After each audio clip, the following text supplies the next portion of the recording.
Vous avez un voisin trop bruyant ou alors votre nouveau taf est beaucoup trop loin de chez vous? Alors ne bougez pas d'ici, dans cette vidéo je vais vous expliquer comment trouver un nouveau logement et surtout pensez à vous abonner à ma chaîne car je vais vous donner plein de conseils sur le déménagement. On commence par les grands classiques, les sites de petites annonces comme Le Bon Coin ou encore seloger.com. Vous allez y entrer tout un tas de critères qui sont indispensables pour vous comme la localisation, le loyer maximum ou encore le type de logement que vous recherchez. Et surtout, après ça, vous pensez à créer une alerte ou une notification d'alerte pour pouvoir être informé en avant-première de toutes les offres qui correspondent à vos critères. Ensuite, vous pouvez faire tout simplement la même chose sur les sites des agences immobilières qui se trouvent autour de la zone où vous souhaitez aller vivre. Mais pour gagner encore plus de temps, je vous suggère de créer des alertes directement sur le site de la FNAIM. Si vous souhaitez directement traiter avec un propriétaire particulier, pas de souci, mais tournez-vous vers des agences sérieuses et reconnues comme PAP.fr.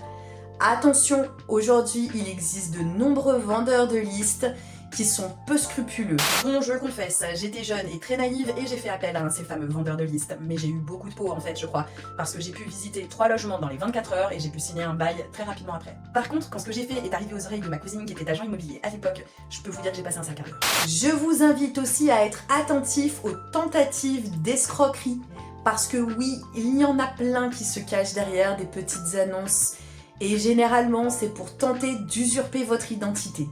Si vous trouvez une annonce avec un logement magnifique sur les photos, une belle description, mais aussi un loyer très raisonnable, questionnez-vous. Surtout s'il vous demande l'ensemble des pièces avant d'aller visiter ce logement.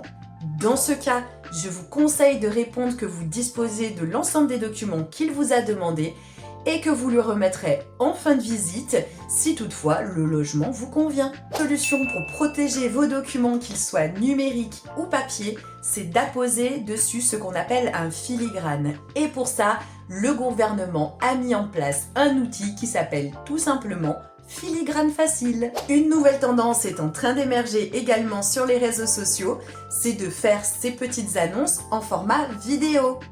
Vous pouvez essayer de vous prêter à l'exercice.